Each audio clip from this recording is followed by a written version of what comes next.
Hello, good evening all of you दोस्तों, कैसे हैं आप सब। मैं रविंद्र यादव आप सबका डागर कॉन्सेप्ट के इस ऑनलाइन प्लेटफॉर्म पर हार्दिक स्वागत करता हूं, अभिनंदन करता हूं।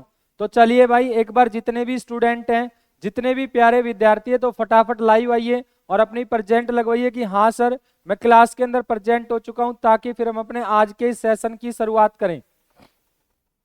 दोस्तों आज के सेशन की हम लोग शुरुआत करते हैं। और आज के सेशन की अगर हम बात करें तो आज का सेशन हमारा जो है वो प्रीवियस ईयर क्वेश्चन पर नहीं रहने वाला। आज के सेशन की अगर हम लोग बात करें तो आज का हमारा जो सेशन रहेगा, बेसिकली मैं आपको 3 या 4 क्लास जो है वो गांधी एरा से या गांधी युग से आपको कंप्लीट करा चुका था। लेकिन सर अभी कुछ बातें जो है वो गांधी युग से बची हुई थी।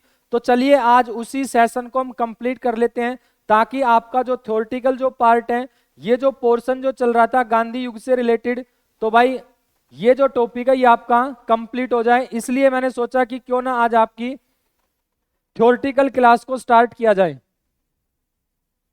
चलिए आज के सेशन की हम लोग शुरुआत करेंगे भाई।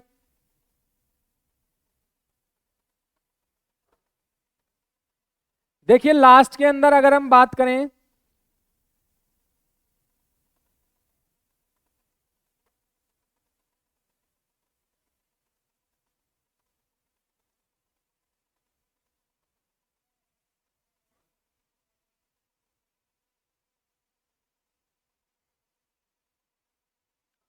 बेटा 1915 से लेकर 1947 ये हमारा टॉपिक चल रहा था, ये हमारी बातें चल रही थी। और इसके अंदर जो है वो लास्ट शायद जहां तक मेरे को ध्यान है तो मैं आपको बता चुका था कहां तक, 1932 का जो तीसरा गोलमेज सम्मेलन था, तीसरे गोलमेज सम्मेलन को हमने कंप्लीट कर लिया था। चलिए भाई, तीसरे गोलमेज सम्मेलन के बाद अगर हम बात करें तो मैंने आपको बताया था कि 1931 में जब दूसरा गोलमेज सम्मेलन हुआ था, तो अंग्रेजों ने भारतीय लोगों के लिए एक कम्युनल अवार्ड, एक सांप्रदायिक पंचांग को पेश किया था। और जब इस सांप्रदायिक पंचांग कम्युनल अवार्ड को जब पेश किया था, तो बेटा हिंदुओं को या दलित वर्ग को हिंदुओं से अलग करने की कोशिश की थी। और जब दलित वर्ग को हिंदुओं से जब अलग करने की जब कोशिश की गई थी, तो हमने पढ़ा था कि महात्मा गांधी जो हुआ करते थे ये पूना की यरवदा जेल में थे। और महात्मा गांधी इसी दौरान जब पूना की यरवदा जेल में हुआ करते थे, तो यहीं पर भूख हड़ताल पर बैठ गए। और महात्मा गांधी जब भूख हड़ताल पर बैठे, तो बेटा यहीं पर 1932 के अंदर हमने पढ़ा था एक समझौता हुआ था, जिस समझौते का नाम था पूना समझौता, पूना पैक्ट। और अगर हम बात करें इस पूना पैक्ट के बारे में, जो पूना समझौता हुआ था, तो यहां तक मैं आपको कंप्लीट करा चुका था। अब आप समझेंगे नेक्स्ट अगली घटना समझना। सर 1932 के अंदर महात्मा गांधी के द्वारा एक पत्रिका निकाली गई थी, जिस पत्रिका का नाम था हरिजन पत्रिका। तो आपसे क्वेश्चन करेगा, हरिजन पत्रिका किसके द्वारा संपादित की गई थी या किसने निकाली थी? तो बेटा महात्मा गांधी के द्वारा इस हरिजन पत्रिका को निकाला गया था। और दूसरा अगर हम बात करें 1933 या 1933 के अंदर महात्मा गांधी जो हुआ करते थे, तो ये एक संगठन की स्थापना करेंगे और इस संगठन का नाम होगा अखिल भारतीय हरिजन संघ, अखिल भारतीय हरिजन संघ। तो 1933 के अंदर अखिल भारतीय हरिजन संघ की क्या होगी? स्थापना। अब आप यहीं पर एक पॉइंट समझेंगे, नेक्स्ट पॉइंट अब आपको समझना है भाई। 1931 के अंदर बेटा कांग्रेस का एक अधिवेशन हुआ था। और सर ये जो अधिवेशन हुआ था ये हुआ था आपका कहां पर? कराची के अंदर। और सर 1931 का जो कराची अधिवेशन हुआ था, इसकी अध्यक्षता जो की थी वो की गई थी सरदार वल्लभ भाई पटेल, सरदार वल्लभ भाई पटेल। और सरदार वल्लभ भाई पटेल के द्वारा जब अध्यक्षता की गई थी, तो कांग्रेस के इसी अधिवेशन में मांग की गई थी मौलिक अधिकार की। इसी अधिवेशन में मांग की गई थी किसकी? मौलिक अधिकार की, फंडामेंटल राइट्स की। 1931 के कराची अधिवेशन के अंदर मौलिक अधिकारों की क्या की गई? मांग। और अंग्रेजों ने ऐसा कहा था कि जब अगला जो कानून बनाकर भेजा जाएगा, यानी कि 1935 का जो गवर्नमेंट ऑफ इंडिया जो एक्ट होगा, इस गवर्नमेंट ऑफ इंडिया एक्ट के अंदर या भारत शासन अधिनियम के अंदर जो भारत शासन अधिनियम आएगा, तो इस भारत शासन अधिनियम की अगर हम बात करें तो बेटा भारत शासन अधिनियम के अंदर भारतीय लोगों को मौलिक अधिकार दे दिए जाएंगे, ऐसी बातें की गई थी। और जब ये बात की गई तो बेटा आगे अगर हम बात करें, आगे अगर हम बात करें इसके बारे में कि सर 1935 का जो भारत शासन अधिनियम आया, 1935 का जो भारत शासन अधिनियम आया या government of India act 1935, government of India act, ये जो 1935 का जो भारत शासन अधिनियम आया, तो इसके तहत किसी प्रकार के कोई मौलिक अधिकार नहीं दिए। तो सर 1935 के भारत शासन अधिनियम से क्या क्या मिला या क्या क्या हुआ, तो एक तो आप ध्यान रखेंगे RBI act 1934, reserve bank of India अधिनियम 1934 के तहत 1 अप्रैल 1935 को एक बैंक की स्थापना होगी, जिस बैंक का नाम क्या होगा, आरबीआई।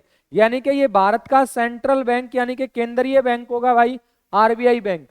वहीं अगर हम बात करें जो गवर्नमेंट ऑफ इंडिया जो एक्ट आया था, तो सर इसी के तहत 1935 के अंदर, 1935 के अंदर फेडरल पब्लिक सर्विस कमीशन यानी कि संघ लोक, 1935 के अंदर संघ लोक सेवा आयोग की क्या की गई थी, स्थापना। पहले इसका जो नाम था वो था FPSC, federation public service commission. बाद में इसका जो नाम है वो नाम क्या पड़ेगा, यूपीएससी पड़ेगा। तो 1935 के अंदर स्थापना की जाएगी किसकी, संघ लोक सेवा आयोग की स्थापना की जाएगी। और यहीं पर अगर हम बात करें भाई नेक्स्ट पॉइंट के बारे में कि सर 1937 के अंदर 1937 की जो घटना घटेगी, तो 1937 में जो म्यांमार होगा, या अगर मैं यूं कहूं कि बर्मा, म्यांमार या बर्मा को अलग कर दिया गया। और बेटा इसको किससे अलग किया गया, तो भारत से इसको क्या कर दिया गया, अलग कर दिया गया 1937 के अंदर।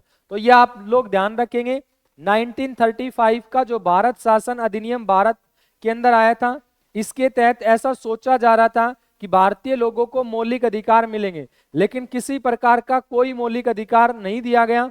और 1934 का जो आरबीआई एक्ट होगा, 1934 का आरबीआई एक्ट होगा, तो इसी के तहत 1 अप्रैल 1935 को आरबीआई बैंक की क्या की जाएगी, स्थापना। वहीं अगर हम बात करें सर 1935 में FPSC, federation public service commission, संघ लोक सेवा आयोग की क्या की जाएगी, स्थापना। और सर 1937 के अंदर म्यांमार जो होगा, बर्मा जो होगा, तो इसको अलग कर दिया जाएगा किससे, भारत से। चलिए भाई अब हम नेक्स्ट चर्चा करते हैं, अगले पेज की तरफ बढ़ते हैं। आगे जो घटना घटेगी तो वो क्या घटना घटेगी, तो अब इसको आप अच्छे से समझना। सर 1937 की अगर हम बात करें, 1937 का बेटा जो अधिवेशन हुआ था, तो ये अधिवेशन हुआ था कहां पर, फैजपुर। और फैजपुर आपकी जो जगह रहेगी तो ये आपकी रहेगी कहां पर, महाराष्ट्र के अंदर। और इसके जो अध्यक्ष बने थे, तो अध्यक्ष बने थे पंडित जवाहरलाल नेहरू। इसके जो अध्यक्ष बने थे पंडित जवाहरलाल नेहरू, ये इसके अध्यक्ष हुआ करते थे। सर ये जो अधिवेशन जो हुआ था, तो ये गांव में होने वाला सबसे पहला अधिवेशन था। गांव में होने वाला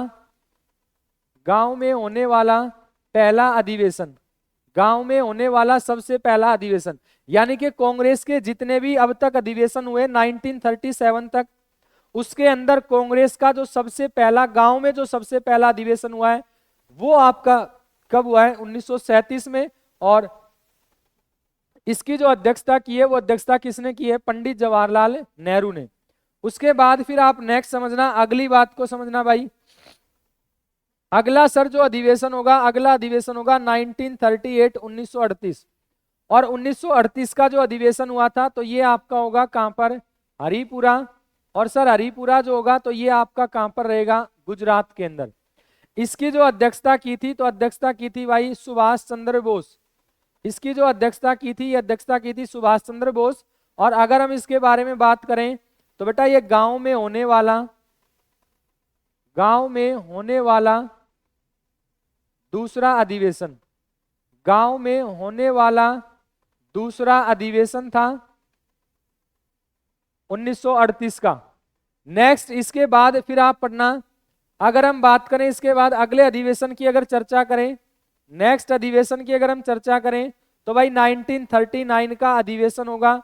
और सर ये जो अधिवेशन हुआ था तो ये अधिवेशन होगा कहां पर, त्रिपुरी। और बेटा त्रिपुरी जो जगह होगी तो ये आपकी रहेगी एमपी के अंदर, मध्य प्रदेश जबलपुर के पास। और यहां पर जब 1939 में जो कांग्रेस का त्रिपुरी अधिवेशन हुआ, इस त्रिपुरी अधिवेशन की अगर बात की जाए तो सर यहां पर कांग्रेस में अध्यक्ष पद के लिए चुनाव हुआ। एक साइड जो चुनाव लड़ेंगे तो उस व्यक्ति का नाम होगा सुभाष चंद्र बोस, और दूसरी साइड अगर हम बात करें तो दूसरी साइड चुनाव लड़ेंगे पट्टाभी सीतारमैया। दूसरी साइड जो चुनाव लड़ेंगे तो उस व्यक्ति का नाम होगा पट्टाभी सीतारमैया, पट्टाभी सीतारमैया। और सर जब ये कांग्रेस का जब चुनाव हुआ 1939 के अंदर, 1939 के अंदर अध्यक्ष पद के लिए जब चुनाव हुआ तो सुभाष चंद्र बोस इस चुनाव को जीत गए और पट्टाभी सीतारमैया की क्या हो गई, हार। और ये जो पट्टाभी सीतारमैया हुआ करते थे ये बेसिकली फॉलोवर हुआ करते थे, या हम यूं कह सकते हैं महात्मा गांधी के ही समर्थक हुआ करते थे पट्टाभी सीतारमैया। और जब ये हार हुई तो महात्मा गांधी ने एक स्टेटमेंट दी, महात्मा गांधी ने कथन दिया, महात्मा गांधी ने कहा कि ये हार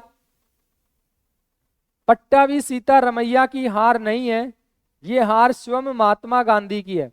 महात्मा गांधी ने कहा कि यार पट्टाभी सीतारमैया की हार नहीं है, ये स्वयं महात्मा गांधी की हार है।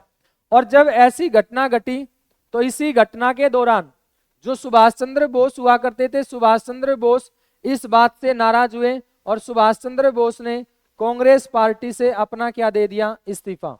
और सर सुभाष चंद्र बोस ने जब कांग्रेस पार्टी से जब अपना इस्तीफा दिया तो अब आप इस बात को बड़े ध्यान से समझेंगे, सुभाष चंद्र बोस ने जब अपना इस्तीफा दिया तो शेष कार्यकाल के लिए जो अध्यक्ष बनाया गया तो वो अध्यक्ष बनाया गया डॉक्टर राजेंद्र प्रसाद। शेष कार्यकाल के लिए जो अध्यक्ष बनाया गया तो वो अध्यक्ष बनाया जाएगा डॉक्टर राजेंद्र प्रसाद को। तो 1939 के अंदर त्रिपुरी एमपी में अधिवेशन होगा जिसकी अध्यक्षता की जाएगी, सुभाष चंद्र बोस इसमें अध्यक्ष बनेंगे और पट्टाभी सीतारमैया इसमें चुनाव हार गए। लेकिन सर जब ये विवाद हुआ तो उस दौरान, जब ये विवाद होगा तो इस दौरान सुभाष चंद्र बोस ने पार्टी से इस्तीफा दे दिया और शेष कार्यकाल के लिए जो अध्यक्ष बनाया जाएगा तो वो अध्यक्ष किसको बनाया जाएगा, डॉक्टर राजेंद्र प्रसाद को। चलिए भाई इतनी बातें आप सबको समझ में आई क्या यहां तक? तो मैंने आपको ये 3 अधिवेशन बताए, 1937, 1938 और 1939, 1937, 1938 और 1939।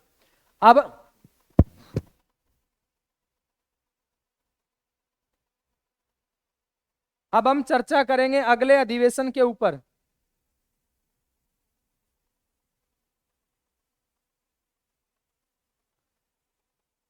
चलिए भाई अगले टॉपिक की हम चर्चा करेंगे। अगले टॉपिक, अगला पॉइंट हमारा क्या होगा सर, 1939 की अगर हम बात करें, 1939 के अंदर जब सुभाष चंद्र बोस ने कांग्रेस पार्टी से अपना इस्तीफा दिया, कांग्रेस पार्टी से जब अपना इस्तीफा दिया तो इस्तीफा देने के पश्चात सुभाष चंद्र बोस जो होंगे तो सुभाष चंद्र बोस 1939 के अंदर एक संगठन की स्थापना करेंगे जिस संगठन का नाम होगा फॉरवर्ड ब्लॉक।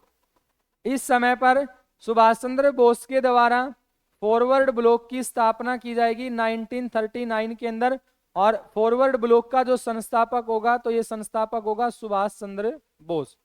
नेक्स्ट अगर हम चर्चा करें इसके बारे में सर, 1939 के बाद जो घटना घटेगी तो वो घटना क्या घटेगी भाई, 1939 के अंदर 1939 से लेकर 1945 तक, 1939 से लेकर 1945 तक सेकेंड वर्ल्ड वॉर या दूसरा विश्व युद्ध चलेगा। और 1939 से लेकर 1945 तक जब सेकेंड वर्ल्ड वॉर चला तो इसी दौरान अब अंग्रेज ये चाहते थे कि कैसे भी करके अंग्रेज ये चाहते थे कि कैसे भी करके और भारतीय लोगों को दूसरे विश्व युद्ध में शामिल करना चाहिए। भारतीय लोग ये चाहते थे कि कैसे भी करके और इनको दूसरे विश्व युद्ध में शामिल किया जाना चाहिए। और जब ये दूसरे विश्व युद्ध की जब शुरुआत हो चुकी है 1939 के अंदर, तो बेटा उस समय पर भारत के अंदर ऑलमोस्ट जो प्रांत हुआ करती थी, जितनी भी प्रांतें हुआ करती थी, उन सब प्रांतों की अगर बात की जाए तो उन सब प्रांतों के अंदर कांग्रेस का राज हुआ करता था या कांग्रेस का शासन हुआ करता था। और ब्रिटिशर्स जो हुआ करते थे, तो ब्रिटिशर्स ने बिना पूछे, बिना भारतीयों से पूछे या बिना कांग्रेस से पूछे, बिना कांग्रेस से पूछे या बिना भारतीय लोगों से पूछे भारतीयों को दूसरे विश्व युद्ध में शामिल करने की क्या कर दी, घोषणा। और जब शामिल करने की घोषणा हुई तो अलग अलग प्रांतों के अंदर लोगों ने अपना इस्तीफा देना क्या कर दिया, स्टार्ट। अब घटना जो घटेगी वो घटना ये घटेगी भाई, नेक्स्ट अगर हम बात करें इसके बारे में कि सर अगली जो घटना होगी वो अगली घटना क्या घटेगी, तो उसको आप बड़े ध्यान से समझना। अगली घटना सर ये घटेगी 1940 के दौरान या 1940 के अंदर एक प्रस्ताव भारत के अंदर भेजा जाएगा और इस प्रस्ताव का नाम होगा अगस्त प्रस्ताव। 1940 के अंदर एक प्रस्ताव भारत में भेजा जाएगा जिस प्रस्ताव का नाम क्या होगा, अगस्त प्रस्ताव। और सर अगर हम बात करें अगस्त प्रस्ताव के बारे में, 1940 का जो अगस्त प्रस्ताव था, अगस्त प्रस्ताव को जो पेश किया गया था, पेश किसने किया, अगस्त प्रस्ताव को पेश किसने किया, तो भाई इस समय पर जो वायसराय हुआ करते थे, तो उस समय पर जो वायसराय थे तो उनका नाम था लॉर्ड लिनलिथगो। इस समय पर जो वायसराय हुआ करते थे उनका नाम था लॉर्ड लिनलिथगो। तो लॉर्ड लिनलिथगो ने ही इस अगस्त प्रस्ताव को पेश किया था। और बेटा अगस्त प्रस्ताव जो था, अगस्त प्रस्ताव का मानना क्या था, या अगस्त प्रस्ताव ने जो अपनी रिपोर्ट पेश की थी, तो इन्होंने अपनी रिपोर्ट के अंदर ये कहा था कि अभी तो भारतीय लोग जो है वो अंग्रेजों का साथ दें, जैसे ही सेकेंड वर्ल्ड वॉर समाप्त होगा तो उसके पश्चात भारत को आजाद कर दिया जाएगा। 1940 के अंदर, 1940 के अंदर जब ये अगस्त प्रस्ताव जब भारत में आएगा तो अगस्त प्रस्ताव के तहत ये घोषणा की गई, या लॉर्ड लिनलिथगो ने जब अपनी रिपोर्ट पेश की तो लॉर्ड लिनलिथगो ने ऐसा कहा कि जैसे ही सेकेंड वर्ल्ड वॉर समाप्त होगा तो उसके पश्चात हम भारत को क्या कर देंगे, आजाद। और बेटा जब ये बात आई तो इसी दौरान जब ऐसा कहा गया तो अगस्त प्रस्ताव को महात्मा गांधी ने स्वीकार करने से क्या कर दिया, मना। और महात्मा गांधी ने इस अगस्त प्रस्ताव को स्वीकार करने से क्या कर दिया, मना। और जब स्वीकार करने से जब मना किया तो कहने का अर्थ ये होगा कि सर ये जो अगस्त प्रस्ताव होगा, अगस्त प्रस्ताव भी फेलियर साबित होगा, असफल साबित होगा। अब हम इसकी बात करें कि सर अगस्त प्रस्ताव जब फेलियर साबित हुआ तो इसके बाद आगे चलकर जो घटनाएं जो घटेगी तो वो घटनाएं क्या घटेगी, तो आप ध्यान से समझेंगे। इसके बाद जो घटना घटेगी वो घटना ये घटेगी कि सर 17 अक्टूबर 1940 को महात्मा गांधी जो है वो एक सत्याग्रह की शुरुआत करेंगे और उस सत्याग्रह का नाम होगा व्यक्तिगत सत्याग्रह। व्यक्तिगत सत्याग्रह का अर्थ होगा यानी कि इंडिविजुअल सत्याग्रह। ये था क्या, तो अब आप इसको ध्यान से समझेंगे। व्यक्तिगत सत्याग्रह का अर्थ ये था, महात्मा गांधी ने कहा कि अब मैं लोगों से इंडिविजुअल या व्यक्तिगत तौर पर जा जाकर मिलूंगा, लोगों को देश की आजादी के प्रति यानी कि प्रेरित करने का काम करूंगा। महात्मा गांधी ने कहा कि अगर मैंने लोगों को मौका दे दिया तो सारे के सारे लोग यानी कि बहुत सारी भीड़ जो है वो इसमें शामिल हो जाएगी, इसलिए महात्मा गांधी ने कहा कि अब व्यक्तिगत तौर पर लोगों से मिला जाएगा। और दोस्तों जब इस व्यक्तिगत सत्याग्रह की शुरुआत होगी तो महात्मा गांधी के द्वारा जो फर्स्ट सत्याग्रही जो बनाया गया था, पहला जो सत्याग्रही बनाया गया था उस व्यक्ति का नाम था विनोबा भावे। विनोबा भावे ये सबसे पहला सत्याग्रही बनाया गया। सेकंड अगर हम बात करें सर दूसरा जो सत्याग्रही था, दूसरे सत्याग्रही के बारे में अगर हम बात करें तो दूसरा सत्याग्रही किसको बनाया, पंडित जवाहरलाल नेहरू को बनाया गया। दूसरा जो सत्याग्रही बनाया जाएगा तो दूसरा सत्याग्रही किसको बनाया जाएगा, पंडित जवाहरलाल नेहरू। और बेटा थर्ड अगर हम बात करें कि सर तीसरा सत्याग्रही या थर्ड जो सत्याग्रही बनाया गया था ये किसको बनाया गया, तो उस व्यक्ति का नाम होगा ब्रह्मदत्त। तीसरा सत्याग्रही किसको बनाया जाएगा, ब्रह्मदत्त को बनाया जाएगा। तो 17 अक्टूबर 1940 को व्यक्तिगत सत्याग्रह की शुरुआत होगी। और इस व्यक्तिगत सत्याग्रह के अंदर महात्मा गांधी ने पहले सत्याग्रही के तौर पर जिस व्यक्ति को चुना था, तो उस व्यक्ति का नाम क्या होगा? विनोबा भावे। दूसरा अगर हम बात करें सर सेकंड सत्याग्रही के तौर पर किसको चुना? पंडित जवाहरलाल नेहरू को। और थर्ड सत्याग्रही के तौर पर अगर हम बात करें तो भाई थर्ड सत्याग्रही के तौर पर चुना था ब्रह्मदत्त को। कुल सत्याग्रही की अगर हम बात करें, टोटल अगर हम बात करें तो महात्मा गांधी कुल सत्याग्रही की अगर हम बात करें तो लगभग 25,000 प्लस जो है ये सत्याग्रही महात्मा गांधी के हुए। और ये जो व्यक्तिगत सत्याग्रह होगा, अगर हम इसके बारे में बात करें तो ऑलमोस्ट ये जो सत्याग्रह होगा तो ये आपका चलेगा कब तक? ये चलेगा भाई लगभग 1942 तक। व्यक्तिगत सत्याग्रह जो चला था तो ये व्यक्तिगत सत्याग्रह चला था 1942 तक। अब सर आगे जो घटना घटेगी व्यक्तिगत सत्याग्रह के बाद, नेक्स्ट जो घटना घटेगी, अगला जो इंसिडेंट होगा, तो अगला इंसिडेंट क्या रहेगा? 1942 के अंदर 1942 के अंदर भारत में एक मिशन आएगा। और सर इस मिशन का जो नाम होगा तो इसका नाम होगा क्रिप्स मिशन। भारत में 1942 के अंदर एक मिशन आएगा और इस मिशन का जो नाम होगा तो मिशन का नाम क्या होगा? Cripps mission. और क्रिप्स मिशन की अगर हम बात करें तो क्रिप्स मिशन के तहत कितने सदस्य भारत के अंदर आए? तो सबसे पहली बात तो आपको ये याद रखनी है कि सर क्रिप्स मिशन के तहत भारत में जो सदस्य आए थे तो इनकी जो संख्या थी वो कितनी थी? 1। कहने का अर्थ ये होगा कि सर ये जो क्रिप्स मिशन था, ये क्रिप्स मिशन कितने सदस्यीय था? तो आपका आंसर होगा एकल सदस्यीय था। एकल सदस्यीय था ये, यानी कि इसके अंदर सदस्य की संख्या कितनी थी? 1। दूसरा अब हम बात करें क्रिप्स मिशन के बारे में। 1942 में जब ये क्रिप्स मिशन आया तो इसके तहत जो व्यक्ति भारत में आया था तो उस व्यक्ति का नाम था स्टैफोर्ड क्रिप्स। इसके तहत जो व्यक्ति भारत में आएगा तो उस व्यक्ति का नाम क्या होगा? Stafford Cripps. और दूसरी अगर मैं बात करूं क्रिप्स मिशन के बारे में, तो ये जो क्रिप्स मिशन भारत के अंदर आया, जब इसने अपनी रिपोर्ट को पेश किया, तो इसने अपनी रिपोर्ट के अंदर कहा, इसने अपनी रिपोर्ट के अंदर बताया कि अभी तो भारतीय लोग अंग्रेजों का साथ दें, जैसे ही सेकेंड वर्ल्ड वॉर समाप्त होगा उसके पश्चात भारत को आजाद कर दिया जाएगा। दोस्तों जब ये बात हुई तो अब इस दौरान जो जैसे इन्होंने अपनी रिपोर्ट के अंदर कहा कि अभी तो भारतीय लोग अंग्रेजों का साथ दें और उसके पश्चात जो है वो उसके पश्चात भारत को आजाद कर दिया जाएगा, तो अब महात्मा गांधी और पंडित जवाहरलाल नेहरू, महात्मा गांधी और पंडित जवाहरलाल नेहरू दोनों ने क्रिप्स मिशन को स्वीकार करने से क्या कर दिया? मना। दोनों ने स्वीकार करने से क्या कर दिया? मना कर दिया, यानी कि इस क्रिप्स मिशन को स्वीकार नहीं किया गया। महात्मा गांधी का ऐसा कहना था, महात्मा गांधी का ऐसा मानना था कि जब सेकेंड वर्ल्ड वॉर चल रहा है, जो दूसरा विश्व युद्ध चल रहा है, तो इस दूसरे विश्व युद्ध के दौरान ही भारत को आजाद किया जाना चाहिए। ऐसी महात्मा गांधी की मांग हुआ करती थी और ऐसा ही पंडित जवाहरलाल नेहरू की सोच थी। तो इस क्रिप्स मिशन को भी स्वीकार नहीं किया गया। तो अब आप ध्यान से समझेंगे कुछ बातें जो मैं आपको बता चुका हूं, तो अब आप इन बातों को बड़े ध्यान से समझना। देखो गांधी युग के अंदर तो 1932 तक मैं आपको पढ़ा चुका था, तीसरा गोलमेज सम्मेलन।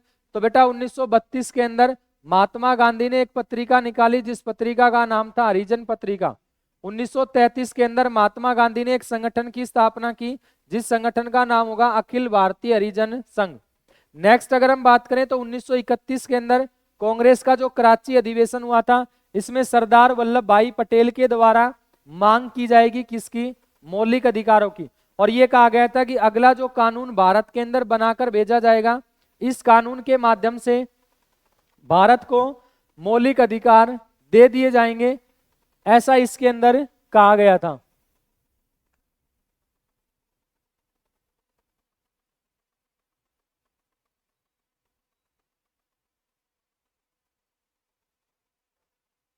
चलिए नेक्स्ट अब हम चर्चा करेंगे 1935 का जब भारत शासन अधिनियम आएगा तो 1935 के भारत शासन अधिनियम के तहत क्या बातें होंगी, तो अब इसको ध्यान से समझेंगे। सर 1935 का जो भारत शासन अधिनियम आया तो इसके तहत आरबीआई एक्ट 1934 और इसके तहत 1 अप्रैल 1935 को आरबीआई बैंक की स्थापना। 1935 के अंदर 1935 के अंदर फेडरेशन पब्लिक सर्विस कमीशन, जिसको हम बोलते हैं UPSC, union public service commission. 1935 के अंदर संघ लोक सेवा आयोग की क्या होगी, स्थापना। 1937 के अंदर सर म्यांमार या जो बर्मा जो होगा तो इसको अलग किया जाएगा, किससे, भारत से। नेक्स्ट फिर हमने चर्चा की 1937 का अधिवेशन हुआ था फैजपुर महाराष्ट्र के अंदर, पंडित जवाहरलाल नेहरू ने इसकी अध्यक्षता की और सर ये गांव में होने वाला सबसे पहला अधिवेशन था। 1938 की हमने बात की, 1938 में हरिपुरा गुजरात में अधिवेशन हुआ, अध्यक्ष बने सुभाष चंद्र बोस और ये गांव में होने वाला दूसरा अधिवेशन था। नेक्स्ट फिर हमने चर्चा की है भाई 1939 का त्रिपुरी अधिवेशन जो एमपी मध्य प्रदेश के अंदर हुआ था, जिसमें कांग्रेस में अध्यक्ष पद के लिए चुनाव हुआ, एक साइड सुभाष चंद्र बोस और दूसरी साइड पट्टाभी सीतारमैया। तो दोस्तों जब ये चुनाव हुआ तो सुभाष चंद्र बोस की चुनाव में जीत हो गई और पट्टाभी सीतारमैया इस चुनाव को हार गए।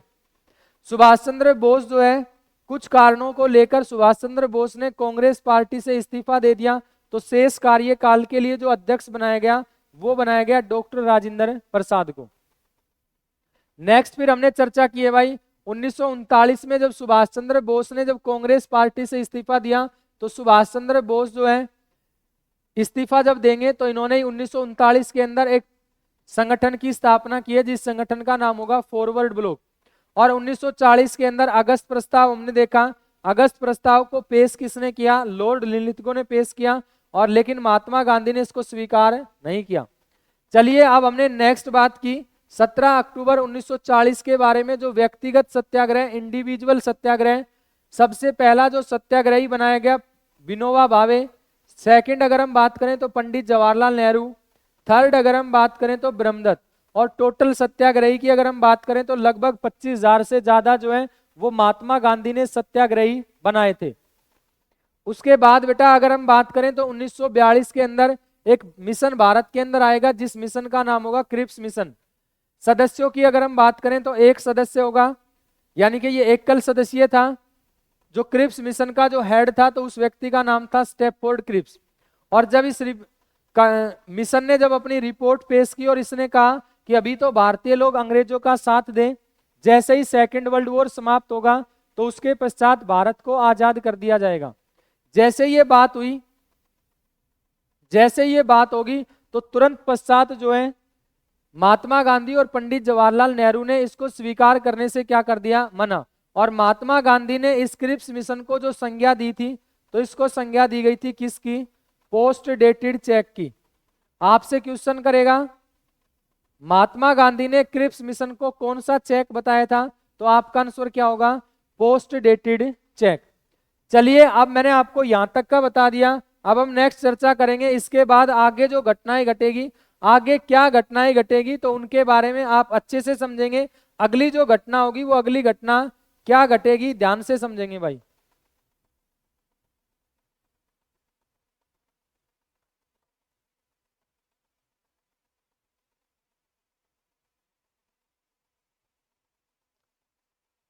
सर 7 अक्टूबर, चलिए भाई ये तो थोड़ा सा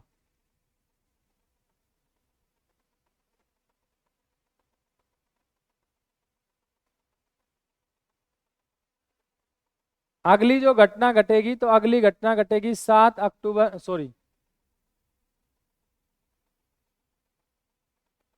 अगली घटना के बारे में अब हम चर्चा करेंगे। सर अगली जो घटना घटेगी तो ये आपकी घटेगी 7 अगस्त 1942।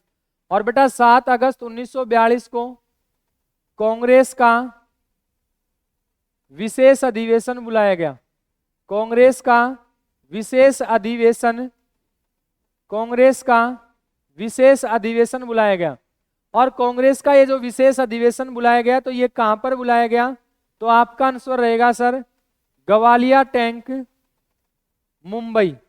ये जो अधिवेशन बुलाया गया तो ये अधिवेशन बुलाया जाएगा गवालिया टैंक, मुंबई के अंदर। और बेटा गवालिया टैंक, मुंबई में ये जो कांग्रेस का विशेष अधिवेशन बुलाया गया तो इसकी जो अध्यक्षता जो की थी वो की थी अबुल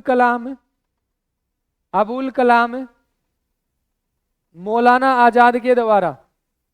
इसकी जो अध्यक्षता की गई थी, तो अध्यक्षता किसने की? अबुल कलाम मौलाना आजाद ने इसकी क्या की? अध्यक्षता।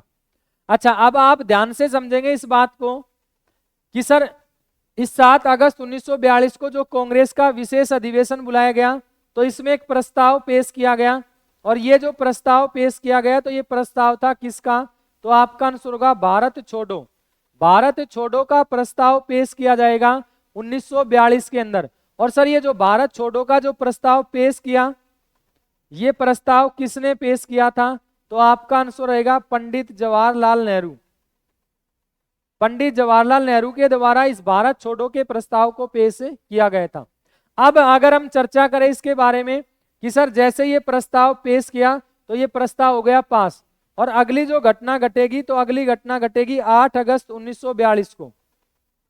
8 अगस्त 1942 को, और बेटा 8 अगस्त 1942 को एक आंदोलन की शुरुआत होगी, और इस आंदोलन का नाम होगा भारत छोड़ो आंदोलन।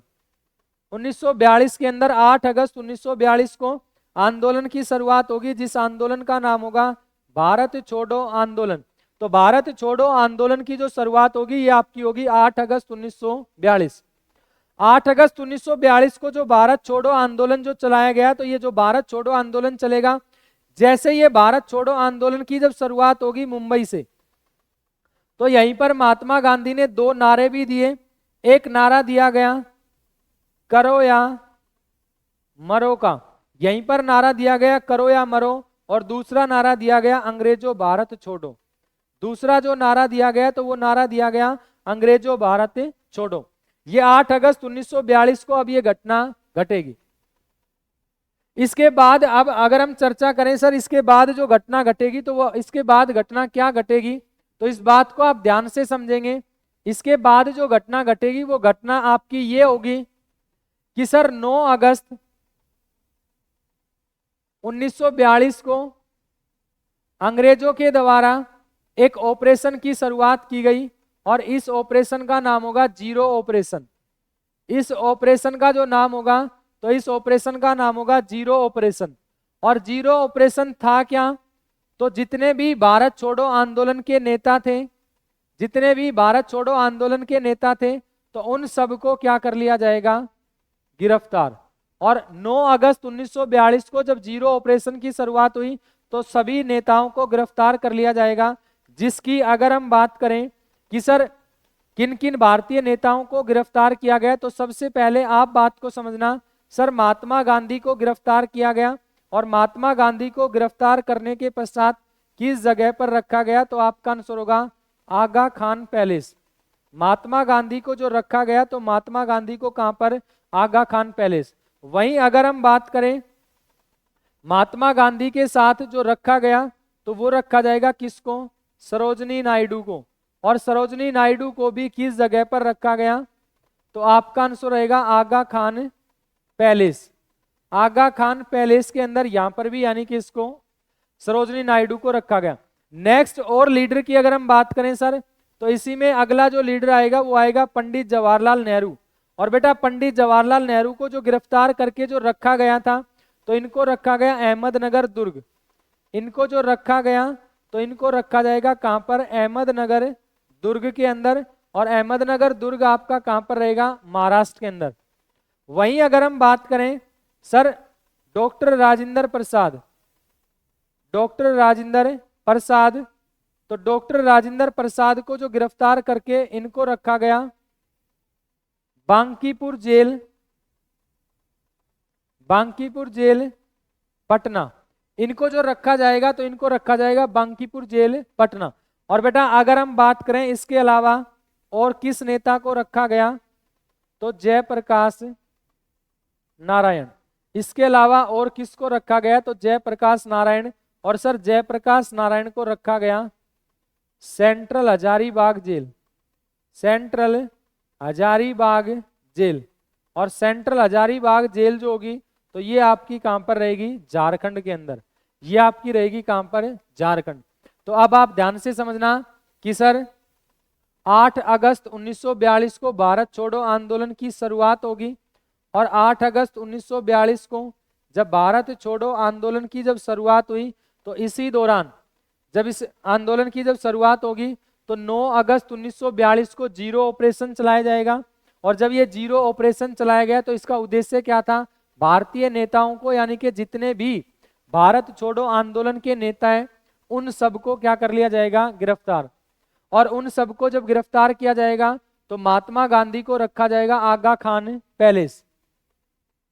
महात्मा गांधी को रखा जाएगा आगा खान पैलेस, सरोजनी नायडू को रखा जाएगा आगा खान पैलेस, पंडित जवाहरलाल नेहरू को रखा जाएगा अहमदनगर दुर्ग, डॉक्टर राजेंद्र प्रसाद को रखा जाएगा बांकीपुर जेल पटना, और जयप्रकाश नारायण को रखा जाएगा सेंट्रल हजारीबाग जेल झारखंड। अब भाई अगर हम बात करें इसके बारे में, अगर हम इसके बारे में बात करें नेक्स्ट, सर ये जो भारत छोड़ो आंदोलन जो चला था, भारत छोड़ो आंदोलन, जो भारत छोड़ो आंदोलन जो चलाया गया, इस भारत छोड़ो आंदोलन का विरोध किस किसने किया? भारत छोड़ो आंदोलन का विरोध किस किसने किया? तो इस बात को ध्यान से समझना। भारत छोड़ो आंदोलन का विरोध करने वाले डॉक्टर भीमराव अंबेडकर, डॉक्टर भीमराव अंबेडकर। वहीं अगर हम बात करें सर, इसके अलावा इसका विरोध और कौन करेगा? तो मोहम्मद अली जिन्ना, मोहम्मद अली जिन्ना। नेक्स्ट अगर हम बात करें कि सर इसके अलावा जो विरोध किया वो किसने किया, तो बेटा एक दल हुआ करता था, एक संगठन हुआ करता था जिसका नाम होगा अकाली दल। और नेक्स्ट अगर हम बात करें अकाली दल के अलावा अगर हम बात करें तो एक और संगठन था जिसका नाम था हिंदू महासभा। इसके अलावा एक और संगठन था जिसका नाम क्या होगा? हिंदू महासभा। और नेक्स्ट अगर हम बात करें, अगली अगर हम चर्चा करें कि भारत छोड़ो आंदोलन का विरोध और कौन करेगा, तो पंडित मदन मोहन मालवीय, पंडित मदन मोहन मालवीय। ये सब लोग जो है ये इस भारत छोड़ो आंदोलन का क्या करेंगे? विरोध करेंगे। डॉक्टर भीमराव अंबेडकर, मोहम्मद अली जिन्ना, अकाली दल, हिंदू महासभा और पंडित मदन मोहन मालवीय, इन सब लोगों ने जो है वो क्या किया था? विरोध किया था। अब सर इसके बाद जो भारत छोड़ो आंदोलन के अंदर और क्या क्या घटनाएं घटेगी, तो अब उसमें अगली बात फिर आप समझना नेक्स्ट पेज पर। अब हम चर्चा करते हैं कि आगे जो घटना घटेगी वो क्या घटेगी। बेटा अगर हम बात करें इस भारत छोड़ो आंदोलन के बारे में, अगर हम भारत छोड़ो आंदोलन के बारे में अगर हम चर्चा करें,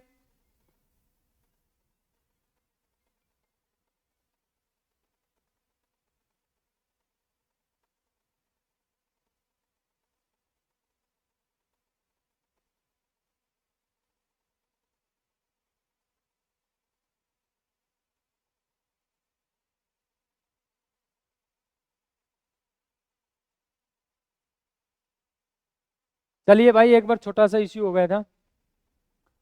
अगर हम बात करें इसके बारे में नेक्स्ट, अगर हम चर्चा करें कि सर अगली जो घटना घटेगी, तो अगली घटना क्या घटेगी?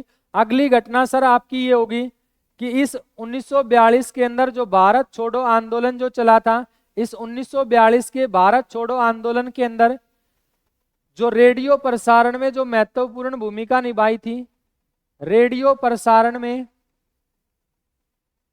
महत्वपूर्ण भूमिका, रेडियो प्रसारण में महत्वपूर्ण भूमिका किस किस के द्वारा निभाई गई? तो अब आप इस बात को ध्यान से समझना। इसके अंदर जो रेडियो प्रसारण में जो भूमिका निभाई थी उषा मेहता, दूसरा अगर हम बात करें राम मनोहर लोहिया, राम मनोहर लोहिया, और तीसरा अगर हम बात करें तो बाबू भाई। बेसिकली भारत छोड़ो आंदोलन के सभी नेताओं को गिरफ्तार कर लिया गया था। लेकिन सर अगर हम इसके बारे में बात करें तो इस भारत छोड़ो आंदोलन को जो गति देने का जो समय समय पर काम किया जाता था, तो इसका रेडियो पर प्रसारण किया जाता था। और रेडियो प्रसारण के अंदर सबसे ज्यादा अगर भूमिका निभाई तो वो किन किन लोगों ने निभाई, तो उसमें 3 नाम आपके सामने आएंगे। एक नाम आपका होगा उषा मेहता, नेक्स्ट अगर हम बात करें तो राम मनोहर लोहिया, और तीसरा नाम आपका होगा बाबू भाई। ये मुख्य रूप से इसके अंदर हुआ करते थे। अच्छा, अब इसकी अगर हम बात करें, अगर अब हम इसके बारे में बात करें कि सर 1942 का जो भारत छोड़ो आंदोलन था, तो 1942 के इस भारत छोड़ो आंदोलन का हमें सबसे सुखद परिणाम क्या देखने को मिला? इसका सबसे अच्छा जो रिजल्ट था, सुखद परिणाम हमें क्या देखने को मिला? तो इस चीज को आप समझना। सर सुखद परिणाम हमें यह देखने को मिला कि भारत में जगह जगह पर जो है, भारत में जगह जगह पर समानांतर सरकार या पैरेलल गवर्नमेंट हमने देखने को मिलेगी कि जगह जगह पर भारत के अंदर समानांतर सरकार का क्या होगा? गठन। तो चलिए हम बात करेंगे समानांतर सरकार के बारे में। समानांतर सरकार, बेटा समानांतर सरकार एक जगह पर गठित होगी जिस जगह का नाम होगा वलिया, और वलिया जो आपका जो जगह होगी तो ये आपकी होगी यूपी के अंदर। और सर वलिया के अंदर जो समानांतर सरकार का जो गठन हुआ था, तो ये किसके नेतृत्व में? चिंतु पांडे के नेतृत्व में। यानी कि सर यहां पर जगह जगह पर भारत के अंदर समानांतर सरकार का क्या होगा? गठन होगा। उसके बाद अगर हम बात करें वलिया के बाद नेक्स्ट अगर हम बात करें तो सर एक जगह होगी आपकी कौन सी? मिदानपुर। एक जगह आपकी रहेगी मिदानपुर, और मिदानपुर जो जगह होगी तो ये आपकी कहां पर होगी? वेस्ट बंगाल। और वेस्ट बंगाल के अंदर जिस व्यक्ति के नेतृत्व के अंदर इस सरकार का गठन होगा तो उस व्यक्ति का नाम होगा सतीश सामंत। और बेटा मिदानपुर के अंदर ये जो सरकार का समानांतर सरकार का जो गठन हुआ था, तो यहां पर जितने भी लोग थे वो सारे के सारे एक कास्ट के थे, एक जाति के थे। इसलिए मिदानपुर के अंदर जो सरकार का गठन हुआ था तो इसको हम जातीय सरकार के नाम से भी बोलते हैं। और तीसरा अगर हम बात करें इसके बारे में, तीसरी सरकार की अगर हम बात करें कि तीसरा जो गठन हुआ था वो कहां पर होगा? तो आपका आंसर होगा सतारा। और सतारा जो जगह होगी तो यह आपकी कहां पर रहेगी? महाराष्ट्र। और महाराष्ट्र के अंदर सतारा के अंदर जो समानांतर सरकार बनी थी तो वाई वी चव्हाण के नेतृत्व में, वाई वी चव्हाण के नेतृत्व में जो है वो सतारा के अंदर सरकार का गठन हुआ था। अब क्वेश्चन सुनना, ये जो समानांतर सरकार का जो गठन होगा चिंतु पांडे के नेतृत्व में, जो समानांतर सरकार का जो गठन हुआ, तो आपसे क्वेश्चन करेगा सबसे पहली समानांतर सरकार, सबसे पहली समानांतर सरकार कहां पर बनी? तो आपका आंसर होगा वलिया। नेक्स्ट अगर हम बात करेंगे किस सरकार को जातीय सरकार के नाम से जानते हैं, किस जगह की सरकार को जातीय सरकार या कास्टिज्म गवर्नमेंट बोलते हैं, तो मिदानपुर। और भाई अगर हम बात करें तीसरा, सबसे लंबे समय तक, सबसे लंबे समय तक समानांतर सरकार, सबसे लंबे समय तक समानांतर सरकार कहां पर चलेगी? तो आपका आंसर क्या रहेगा? सतारा। तो तीन बातें आपके सामने है कि सर 1942 का जो भारत छोड़ो आंदोलन था, इसका हमें सबसे ज्यादा सुखद परिणाम हमें यह देखने को मिला कि जगह जगह पर भारत के अंदर समानांतर सरकार का गठन हुआ। और ये जो समानांतर सरकार का जो गठन होगा तो इस बात को आप ध्यान से याद रखेंगे कि सर समानांतर सरकार कहां कहां पर बनेगी। तो मुख्य पॉइंट के अंदर मैंने आपको बताया वलिया, वलिया जो जगह रहेगी तो ये रहेगी यूपी के अंदर, चिंतु पांडे के नेतृत्व के अंदर समानांतर सरकार बनी और ये सबसे पहली गठित होने वाली समानांतर सरकार थी। दूसरा बेटा अगर हम बात करें मिदानपुर, तो मिदानपुर आपकी जो जगह होगी ये वेस्ट बंगाल के अंदर होगी। सतीश सामंत के नेतृत्व में सरकार का गठन होगा और इसको जातीय सरकार के नाम से जाना जाता है। नेक्स्ट अगर हम बात करें तो जगह आपकी होगी सतारा, महाराष्ट्र के अंदर वाई वी चव्हाण के नेतृत्व में सरकार का गठन हुआ और ये सबसे लंबे समय तक चलने वाली समानांतर सरकार थी। और इसके अलावा जो हमने बातें की तो वो बातें की कि 1942 के अंदर जो भारत छोड़ो आंदोलन था, इसमें सबसे ज्यादा जो रेडियो प्रसारण में महत्वपूर्ण भूमिका किस किसने निभाई, तो उसमें एक नाम होगा ऊषा मेहता, दूसरा नाम होगा राम मनोहर लोहिया और तीसरा नाम होगा बाबू भाई। और आपसे क्वेश्चन करेगा रेडियो प्रसारण में महत्वपूर्ण भूमिका किस जगह से निभाई गई थी? तो आपका आंसर क्या रहेगा? मुंबई। रेडियो प्रसारण में महत्वपूर्ण भूमिका जो निभाई गई थी, तो ये किस जगह से निभाई गई थी? तो आपका राइट आंसर क्या हो जाएगा? मुंबई। तो ये आपका था भारत छोड़ो आंदोलन। अब बेटा भारत छोड़ो आंदोलन अभी समाप्त नहीं हुआ है। भारत छोड़ो आंदोलन बेसिकली जो चलेगा, तो भारत छोड़ो आंदोलन आपका चलेगा कब तक? 1946 तक। 1942 में शुरू हुआ था, 1946 तक चलेगा। एकमात्र ऐसा आंदोलन होगा जो नेतृत्व विहीन होगा, यानी कि जो लीडरलेस होगा, जिसका कोई भी नेतृत्व नहीं करेगा, तो वो आपका कौन सा होगा? वो आपका होगा भारत छोड़ो आंदोलन। तो चलिए आज के सेशन को हम यहीं पर रोकते हैं, यहीं पर कंप्लीट करते हैं। अभी कुछ बातें जो बची हुई है उनको हम किसी नेक्स्ट सेशन के अंदर, अगले सेशन में उसकी शुरुआत करेंगे। तो आज के लिए धन्यवाद, थैंक यू सो मच। मिलते हैं नेक्स्ट क्लास के अंदर, तब तक के लिए टेक केयर भाई।